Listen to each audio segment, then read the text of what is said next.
Хөдөлгөөн хөтөлбөр шийдвэрээр хүрээлжилж байна. Манай мэдээ нэрнт иргэний эсгийн ерөнхий газрын эсгийн мэдээллийн үйлчлэгээний албаны дараа гарын гэрэл өргөтөн ажиллаж байна. Таны өдөр өндрөгөө. За баярлалаа. Та бүхэнд болон үзэгчдээ бас энэ өдрийн амгалан айлтгая. За тэгэхээр нисхийн мэдээллийн үйлчлэгээний алба гэхээр чухам яг ямар ажлыг хариуцж хийдэг алба гэсэн үг вэ? Нисхийн мэдээллийн үйлчлэгээний алба маань бол иргэний нисхийн үйлдвэрлэлийн нэг чухал салбарын нэг агарын навигацийн үйлчилгээндээ хамаардаг.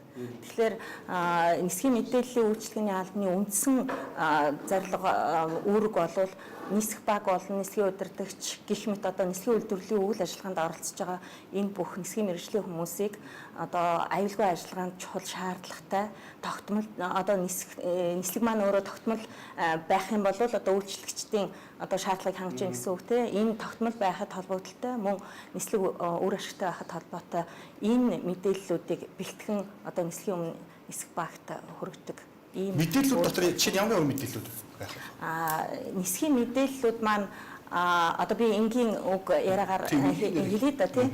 Тэгэхээр код мэдээлэл гэж байна. Одоо нота мэдээгээд notice to airman гэсэн одоо тавчсан үг л дээ тийм. Тэгэхээр энэ маань одоо нисхийн код мэдээлэл, за нисхийн зураг мэдээллүүд байдаг. Одоо булт оролттой үйлдэх схем, агарын замын зураг, маршрутын зураг гэх мэт ийм зураг мэдээллүүд байна. За текст мэдээллүүд байна. Нисхийн мэдээллийн эмтгэл гэж улс орон болгон одоо иргэний нисхийн ерөнхий газраас гаргадаг ийм нэлээд том эмтгэл баримтчиг байдаг. Ийм баримтчгуудыг бэлтгэн гаргадаг юм аа манай байгууллага. Яг харин дээрээс харахад техник технологийн тийм маш олон хэрэгцээ шаардлага гардаг юм шиг л. Өөр хэмжээсүүд л явуулах юм шиг байна шүү дээ. Ерөнхийдөө тэр мэдээлүүд гэдэг байгаа юм тий. Тэгэхээр техник технологиуд манайх нь ямар хөө байдаг юм бол одоо ч манай ч олон улсын нэг иргэдийн нисхийн гэдэг юм уу Корея конвенцуудаас нэгдчихсэн байдаг бах.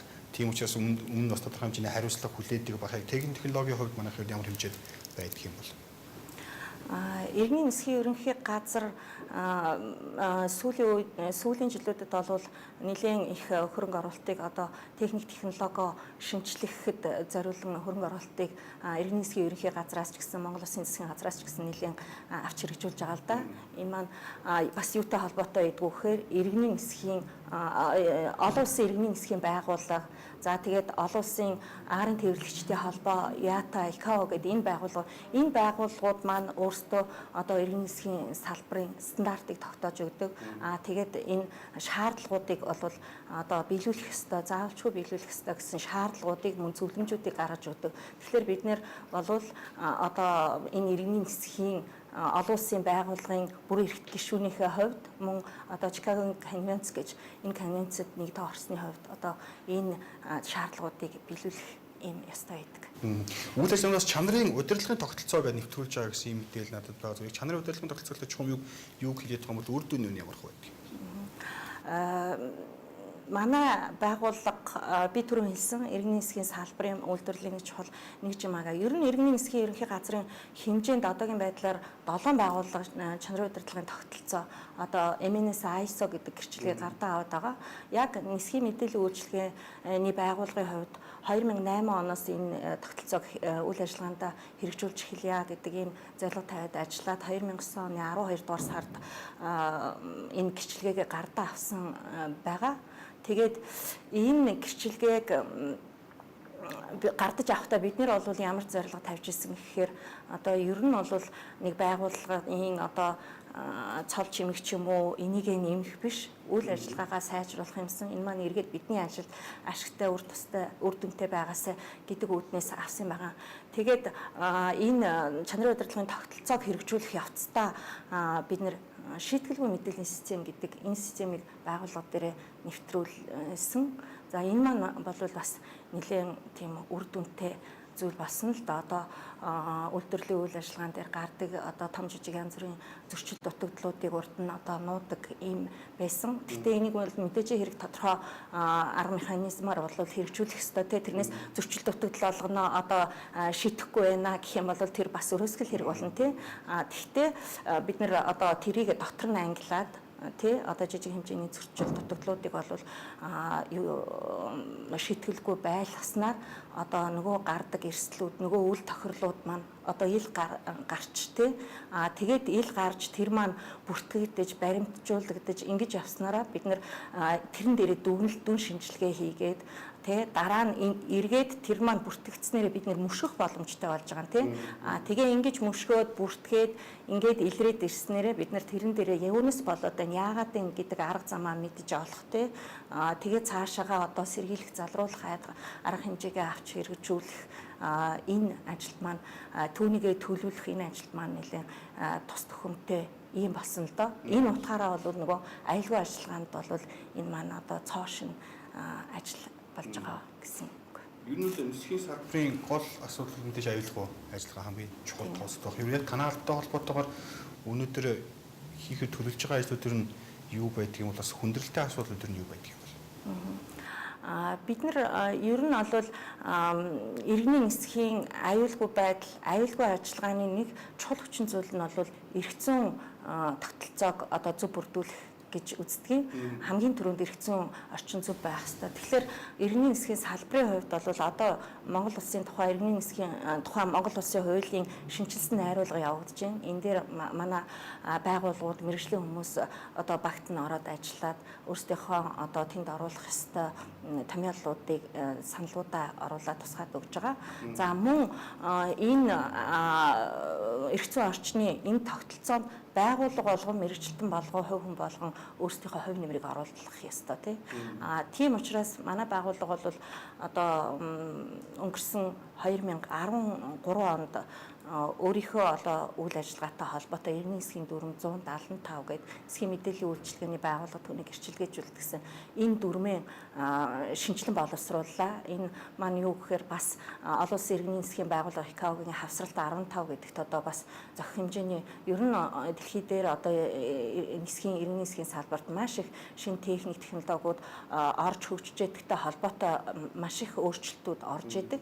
Тэгэхээр энэ өөрчлөлттэй холбоотойгоор амендментууд байнга гарч одоо нэгсэндээ баримтчиг маань амьд байгаад байна гэсэн үг шүү дээ тий.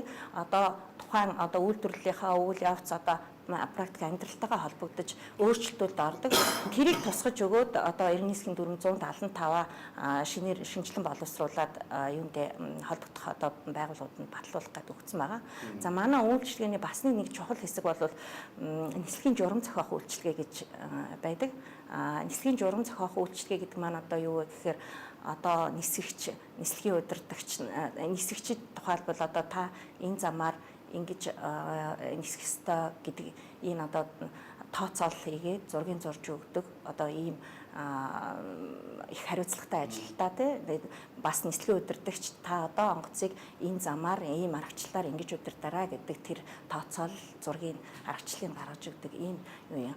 Энэ үйлчилгээнийхаа тэр дүрмийг одоо иргэний нисхийн дүрм 173 гэдэг дүрмийг одоо бас шинжилэн боловсруулах гэдэг ажлын хэсэг байгуулагдаад явж байна. За үүнтэй холбоотой даган гардаг журмууд, ажлын зааврууд, бусад баримтчгүүд нь бас дагаад шинжилэгдэнэ гэсэн үг. Ийм ажлуудыг төлөвлөлт хийж байна да.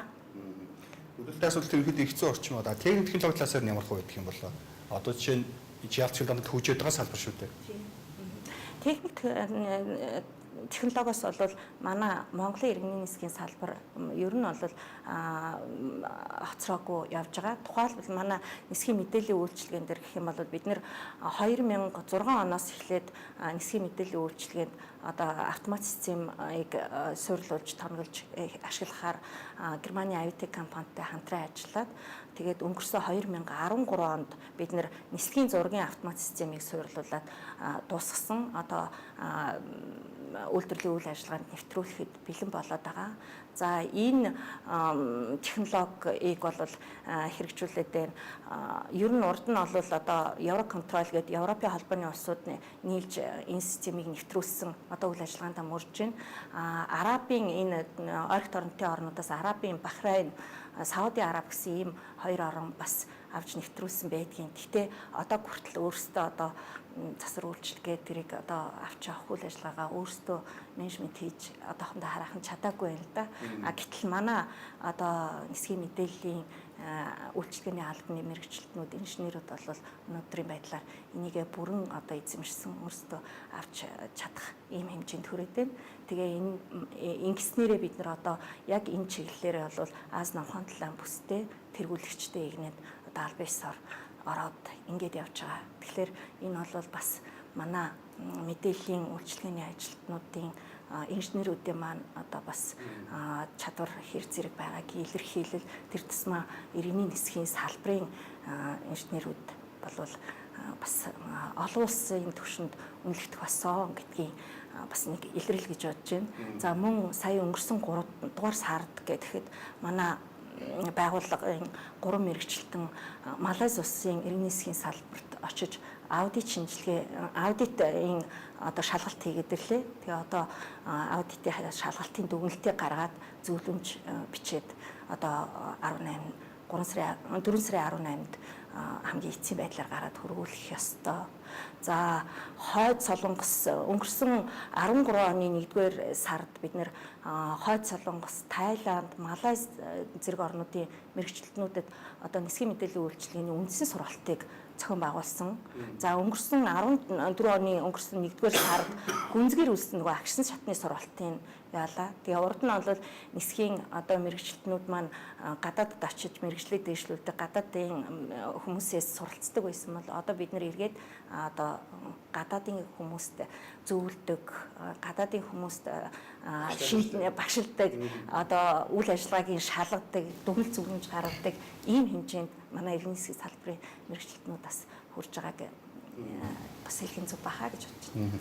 Малайз гэснээс 777 200 хүмүүс одоо болтол олдоогүй баг зүгээр одоо өнгөрцөн л хууч үзсэн мэт. Гэхдээ анх бас яг хайх ажил гарсан жаалга уснаас хойш Казахстан болоод Монгол улсын нутаг дэвсгэрээр жоохон хайнаа гэсэн мэдээлүүд гарсан байдаг. Гэтэл Казахстаны талаас ч гэдэг юм одоо хэрвээ манай улсын нутаг дэвсгэрт орж ирсэн бид нэг радарт ингээд харж хуусаа манад бол ягаад ч орж ирэх гэсэн мэдээлүүд явсан л да. Манад одоо жишээ нь бүртгэгдээгүй онгоцууд гэдэг юм одоо гинтийн онгоцууд орсон тохиолдолд бид одоо бүхэлдээ газар нутгийн хэмжээнд л мэдчих боломж хангалттай байгаа. Манайх одоо би түрүү хэлсэн иргэний нисхийн салбар тодорхой хэмжээний хөрөнгө оруулалтыг хийж байна гэдэг манай Монгол улсын нутаг дэвсгэр бол ерөнхийдөө бол тэр бодиттой ажиглалтын удирдлага буюу одоо локаторын хяналтанд яг иргэний нисхийн салбарын манай одоо 5 ширхэг одоо локаторын станцыг суурилуулсан байгаа. Тэгэхээр энэгээр харах боломжтой. Тэгээ биднээс гадна ч бас нөгөө батлан хамгаалахын гэдэг маань бас ажиллаж байгаа шүү дээ. Тэгэхээр тэр бол одоо тийм хяналтгүй онгоц одоо орж ирээд буучин муучин энэ гэдэг тийм мэдээлэл бол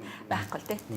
Одоо ярьсан хэрэг шиг дараагийн хэсгийг ерөөдөө жоохон тань мэдхэн чиглэлээр ялангуяа тань зам гэдэг үг хэлээд байна л да. Одоо бид чинь бол авто зам явган хүний зам одоо ингээд хараад байдаг. Агаарын зам гэхээр одоо бид нар ч одоо яаж тооцоод ирэх гэсэн зүгээр энгийн хүнд ойлгохдохоор тайлбарлал. Агаарын зам гэдэг маань одоо тодорхой өргөн уртаар одоо хязгаарлагдсан тийм л одоо хийсвэрл одоо ойлголт юм да тий. Тэгвэл бид нэр одоо жишээлбэл манай төрүүчийн гаргадаг одоо зураг мэдээлэлүүд байдаг тий. Тэрэн дээр бол одоо нэгсэндээ план дээр нь ингээд буулгаад юу яатсан гаргаад өгсөн байдаг. Тэр зургаа хараад нисдэг.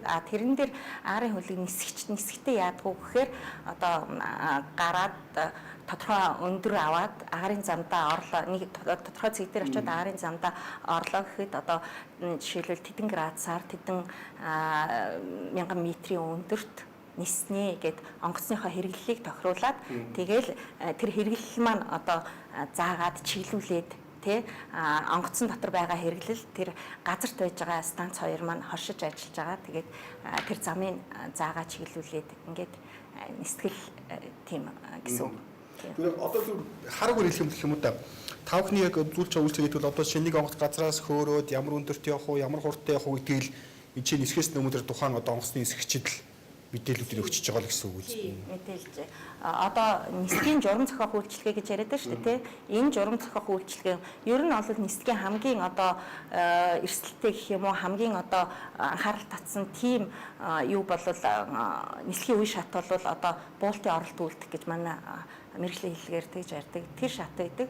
Тэгэхээр яг саяныхаа одоо бидний түрүүчийн ярьсан агаарын замаар нисэж ирээд тухайн нэг аэродром, тухайн нэг цэг дээр ирэнгүүтээ за би энэ аэродром дээр буух гэж гээд одоо нөгөө аэродромын бүсэд орох боллоо. Тэгэл тэрнээс эхлээл та одоо энэ замаар ингэж нисээд ингэж ийм хурдтай, ийм өнцгөр, ийм өндөртэйгээр ингээд ийм градусын налуутаагаар өндөр алдаад ингээд энэ нисэх буудалд буух ёстой шүү гэдэг тэр цооллыг хийгээд одоо зургийн зураад тий бүдүүрч зургийн зураад ингээд гаргадаг тэр нислэгийн журам зохиох үйлчилгээгээд манай үйлчилгээний нэг хэсэг нь бол хамгийн хариуцлагатай зүйл шүү дээ үзэндээ.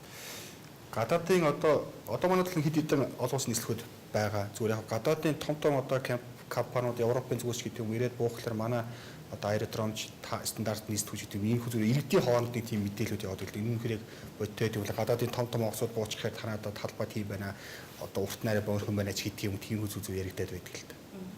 Ер нь бол яг үе шаттайгаар иргэн засгийн ерөнхий газар засгийн газраас хөрөнгө оруулалт хийгээд бас сайжруулах арга хэмжээнүүдийг авч явж байгаа. Ер нь манай иргэн засгийн цаашдын төлөвлөгөөнд ч гэсэн одоо олон улсын нисэх буудал, Чингис хааны нисэх буудал за цаашлуул одоо 2016 онд манай хөшгийн хүндэд шинэ нисэх онгоцны буудал Японы бүцэлтгүүдээс хөрөнгө оруулалттай тий урт хугацааны зээлээр ингээд ашиглалтанд орж байна. За мөн одоо олон улсын бэлтгэл аэродромууд болохоор одоо 3 сайхан гээд нөгөө 70 задгадад байгаа нисэх онгоцны буудал байна. Чой болсон Баян өлгийн ховд гээд мөрөн гээд энэ буудлуудыг ер нь бол одоо нөгөө ангиллалын дээшлүүлэх гэж ярьдаг юм да тий тэр юугаар хөрөнгө оруулалт хийхээр төлөвлөгөөтэй бас ингээд ажиллаж байгаа. Ер нь бол яг одооны хувьд бол Чингис хаан олон улсын нисэх буудал манаас юуны хувьд агаарын навигацийн үйлчилгээний хувьд л гэж үзэхэд бол нэг талын оролттой тий бас нэлээд хязгаарлагдмал буухад төвхтэй тийм нөхцөл байдалтай байдаг л да. Өдөртөө нэг одоо Чингис хааны нисэх онгоцны буудлаас орон нутаг гадаад гэлтгүүгээр ер нь хэдэн онгоц хөөрж бууж ядг юм бэ? Ер нь бол өнгөрсөн 2012 он болвол баг оргил үе байсан. Энэ үед бол орон нутаг олон улсын нислэг нийлээд 50-аас 60 нислэг байсан. За өнгөрсөн 13 онд бас жоохон одоо энэ эзэн засгийн байдал юутэй холбоотойгоор бас багасж ирсэн байгаа. Ялангуяа орон нутгийн нислэгүүд тий. Одоо энэ зууны нислэгийн одоо юг харах юм бол төлөвлөлт эрүүлсэн захиалгыг харах юм бол бас ер нь базар буурах тийм хандлагатай байж байгаа. Сүүлд ч одоо энэ хувийн онгоцны компани, авиа компаниуд аягүй их болчихлоо шүү дээ. Энэ төр тав бүхний хамтын ажиллагаар нь ямар өдвөл мэдээж бас тэр компаниудын одоо нисгэгч нарт бас тав хүмүүс нөгөөсдөө мэдээлэлүүд өгөх хийх ажлыг хамтраад явдаг байна. Тэр хувийн нисэх онгоцны буудлууд бол одоо бүртгэгдснээр ер нь бол 4 байна гэж үзэж байгаа л да. 5-7 нисэх буудлын байна. Тэ энержи ресурс хөрөнгө оруулалтаа оюутлага нисэх буудлын байна. Овот гэдэг одоо бас нисэх буудлын байна. За мөн ерөнхий зориултын агаарын хөлгүүдэд зориулсан гэдэг энэ Sky Friends гэдэг налахын орчимд бас ийм буудлууд одоо бүртгэгдсэн зарлагдсан мэдээлэгдсэн байдаг. Тэгээд энэ буудлуудтай бол иргэн засгийн ерөнхий газар гэрээгээр хамтран ажилладаг. За тэр байгууллагуудад мэдээж иргэн засгийн нэг гол үүрэг бол аюулгүй ажиллагаа, аюулгүй байдлын хяналт зохицуулалт хийдэг тий. Тэгэхээр энэ дээр бол одоо тэр олон улсын иргэний нисхийн байгууллага болон манай Монгол Улсын иргэний нисхийн тухай хууль за иргэн нисхийн багц дүрмүүдэд холбоотой энэ шаардлагуудыг тавьж одоо үйл ажиллагаанд нь хяналт тавьж ажилладаг. Мөн тэр байгууллагууд бас мэрэгжлийн тусламж зөвлөгөө авах тийм юунууд бас байдаг. Хамтран ажиллагаанууд. Танай газрын зүгээс одоо тэр хөшөлтөд баригдаж байгаа шинэ онгоцны буудлыг ингээд барих ажилтны хэр ямар байдлаар хамтарч ажиллах, хэр гар бие оролцож болно нэг зовлон жаргалаа мэддэг эндээ байдаг хүмүүс гэдэг шиг бас Японоос ирсэн хүмүүс ч бол тэр нарийн ширээнүүд бас мэдэхгүй л одоо байршил тэр мэдээ тусгай нарийн байдаг байх л онгоцны буудал барина гэдэг бол төслийн нэгжтэр бол манай агаарын навигацийн үйлчилгээ хариуцсан, аэродромын үйлчилгээ хариуцсан гэдэг мэргэжлийн хүмүүс оролцоод ер нь бол төсөл ихсэн цагаас эхлээд оролцоод явж байгаа. За одоо гэм байдлаар бол бас иргэн засгийн ерөнхий газар дээр бас ажлын хэсэг шинэ нисэх бодлын үйлчилгээ одоо шилжилтийн үеийн ажлуудтай холбоотойгоор ажлын хэсэг байгуулагдаад ажилдаа орчихсон гэж явж байгаа. Одоо тэр шинэ нэгс буудлын ашиглалтанд орчоор одоо байгаа Чингис хаан маань яа гэсэн үг вэ? Чингис хааныг ер нь бол тий ерөнхийд зорилтын гэдэг одоо general aviation гэж ярьдаг юм да. Энэ зорилгоор ашиглах байх гэсэн тийм чинь хандлагатай байгаа гэж би сонссон. Тэгээд энийгээр бас одоо цаашаад яаж ажиллавал одоо зардлаа нь хөөч гэдэг юм уу те энэ талаар бизнес төлөвлөгөө энэ төр боловсруулагдаад бас тусдаа баг ажиллаж байгаа юм. Манай дээр буухгүй нь манай одоо агарын замаар зорчиж байгаа онгоцуд байдаг шүү дээ. Одоо Бээжигээс Москвач гэдэг юм ингээд тэр хэрэг олон онгоцуд энэ өдөрт одоо шинэ өдөртөө 50 онгоц манай Чингис хааны сонсдог бодлоор бууж газардж байна гэдэг шиг олон онгоцуд ер нь өдөртөө манай дэвэр явж идэг юм байна. Манай дэвэр өнгөрөлтийн онгоцуд бол нэг хоногт за 150-аас 250 гэх юм да. Ер нь бол жилийн туршид бас өөр өөрлөлтөө 100 одоо нөгөө нэг аял жуулчлалын сезон энэ төр эхлээд ингэхээр бол бас тоон нэмэгддэг. Бусад үед дараа жоохон багасдаг ч юм уу те янз бүр. Гэхдээ ер нь бол дунджаар нэг 200 онгоц гэж үзэж болно. Тэр бүдэд 5 хүн бас одоо нэг дотоодын нисгэж нартай өгж байгаа шиг л үйлчлэгээнүүдээ бас үзүүлээд явах уу? Тэрийг бол үзүүлнэ. Манай би түрүүн хэлжсэн тэр дээгүүр өнгөрдөг онгорцнуудын маань за ер нь бол бас нэлээдгүй 50 60% нь бол тогтмол нислэг гэж ярьдаг юм да. Одоо байнга нөгөө нэг тогтмол цагт нисдэг нислэгүүд идэг шүү дээ. Энэ нислэгүүд маань бол манай нисгийн мэдээллийн эмхтгэл гэдэг энэ баримт бичгийг авч танилцаа тэрнийхээ үндсэн дээр одоо нислэгээ эхлээд ингээд тогтмолчоод ингээд явцсан байдаг. Чартер нислэгүүд нь ч гэсэн авч танилцдаг. Энэ өнгөрөлтийн нислэгүүдээр бол цэвэр ямар үйлчилгээ үзүүлдэг гэхээр манай аарын навигацийн үйлчилгээний газар гэдэг энэ салбар маань одоо өнгөрөлтийн нислэгүүдэд үйлчилгээ, нислэгийн хөдөлгөөний удирдлагын үйлчилгээ үзүүлнэ тий. Техникийн үйлчилгээ үзүүлнэ. Мэдээллийг бол ер нь бол одоо орчин хуучин бид нэр хуучин яадаг байсан гэхээр зөвхөн нислэгт гарахын өмнө одоо мэдээлэл өгдөг байсан. Гэтэл одоо уртын зай нислэгийн, холын зай нислэгийн үед чинь зарим тохиолдолд 10 цаг тий доотлон 5 8 6 тэр хооронд ямар ч өөрчлөлт, ямар ч шинэ мэдээлэл гарч ирж болно. Гэтэл тэрийг авч чадлагүй зөвхөн нислэгийн өмнө мэдээлэл гардуулах юм бол тэрийг авч чадлагүйгээр гарнаа л гэсэн үг тийм үү. Одоо олон улсын иргэний нислэгийн байгууллагаас ер нь тавигдж байгаа шаардлага маань юу юм бэ гэхлээр ерөөсөө нислэгийн бүх шатанд тий одоо нисчих явцтай хүртэл хамгийн шинэлэг мэдээллүүдийг одоо хүлээгээд авчих тийм боломжийг бүрдүүлэх ёстой л гэдэг шаардлагыг тавиад байгаа. Тэгээ миний түрүүчийн ярьсан нар бол одоо бид нэр тэр автомат систем гэдэг ямиг нэвтрүүлээд ингэснээрээ одоо нөгөө нислэгийн бүх үе шатанд одоо өөрийнхөө хэрэглэгч үйлчлүүлэгчдэд одоо тэр мэдээллийг хүргэх боломжтой болж байна л гэсэн юм үг. Онгоц гэдэг тээврийн хэрэгслүүд энэ бусад тээврийн хэрэгслүүдэд бодвол энэ цаг агаараас нэлээх хамааралтай байдаг. Зүгээр одоо цаг агаар хит хүүтэрлээ салхинд шуургатай байна гэдэг онгоцнуудын нислэг хоошлох тохиолдол нь хэрэг гардаг юм бол энэ тохиолдолд тавхны ажилтнанд хэрэг хэмжээний тийм одоо ачаалал үзүүлдэг юм бол.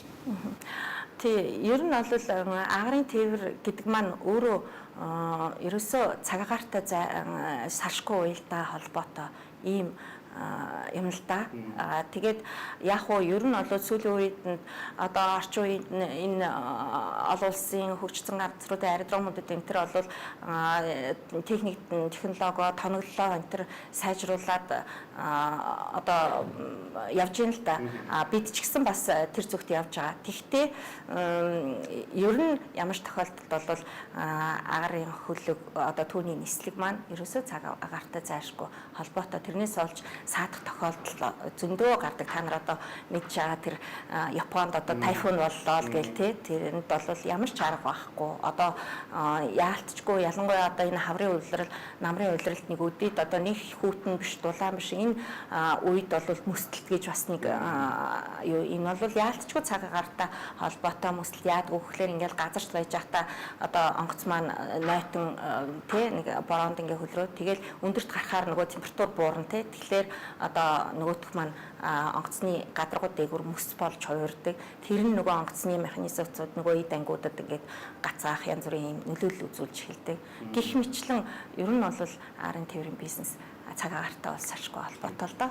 Эндээс цагтаа нисээгүй чинь тэндээ цагтаа очихгүй гэсэн үг. Тэгэхээр за эндээс нисэхгүй нүшвэл одоо тэр нисбуудын олон улсуудын одоо гадаад үе буудлуудтай бол байнгын харилцаа холбоотой байх юм шүү дээ. Ерөнхийдөө харилцаа холбоотой. Тэгээд байнгын мэдээлэл явуулж идэг. Энэ нөгөө AFTN гэдэг одоо агарын навигацийн тэр одоо нисхийн төвлөрсөн одоо холбооны сүлжээ гэсэн утгатай тийм сүлжээ гэдгийг нисхийхний одоо тусгай холбоо бүх энэ дэлхий дээр байгаа энэ нисхийн байгууллагууд хоорондоо холбогддог. Энэ сүлжээгээр бид нар тусгай нөгөө түрүү ярьсан бас код мэдээлэл гэдэг шүү дээ. Энэ кодоор одоо ийм дуудлагатай ийм агарын хөлөг ингээд тэдний хүртэл саадж байна гэд мэдээлэл явуулчихна. Тэгээд тэр хүлээж авах аэродром очих аэродром маань цаанаа одоо зохицуулалтаа хийгээл. Ер нь бол ганцхан манайх тэгдэгчгүй одоо бусад газар ч гэсэн дэлхийн нийтээрээ яг тийм ажиллагааны зарчимтай. Эндээс нисвэш эндээс цаагаар гайгүй нисчдэг буух газар нь хүнд байвал бас л тав эндээс одоо чи манай тийм байх шүү. Онгоцнууд төр байлгаж байгаа ч гэдэм бас тэгэлгийн харилцаа холбоонууд байнга л явж байгаа нь. Гарна. Тийм энд бас нөгөө нисхийн цагуурын байгууллага гэдэг байгууллага бас их онцгой чухал ач холбогдолтой тий. Тэгэл одоо тэр замын агаарууд нисэн очих аэродромын агаар ямар байх нь тий одоо тэрний цаг агарын мэдээ аэродромын тэр цаг агарын мэдээ энтрийг бүгдийг авч урьдчилан шинжилээд дүгнээд за та нар одоо нисэх боломжтой юм байна. Тэдэн цагийн дараа тиймэрхүү байх прогнозтой байна ч гэх юм уу тий гихэнчлэнгээр мэдээлэл энэ бол бас л нөгөө нисхийн өмнөх нөгөө бэлтгэл ажиллагаанд ордог нисхийн өмнөх мэдээлэл гэдэг юмны бас нэг хэсэг. Маш олон болж ирсэн нөхөрч бодох юм биш тий. Тэгээ маш олон хүмүүсийн хамтын ажиллагаа. Нисэх гэдэг маань өөрөө нөгөө техникийн салбараар тий. Тэгэхээр энд маш олон хүний ер нь өөрөө техникийн салбар тэгээд нэлээд тийм нарийн төвхтэй салбар шүү дээ тий. Энэ утгаараа их олон хүний оролцоо хүч хөдөлмөр ордог. Тийм байна. За яг л үстэй бид ярилцлага өндөрлүүлээ. Манай мэдээлэлд иргэний нисхийн ерхий газрын нисхийн мэдээллийн үүсгэний албаны дарга ариун гэрэл оролцож удирдах хүнд бас мэдээлэл хүргэлээ. Урилгуулааснаар баярлалаа. Баярлалаа.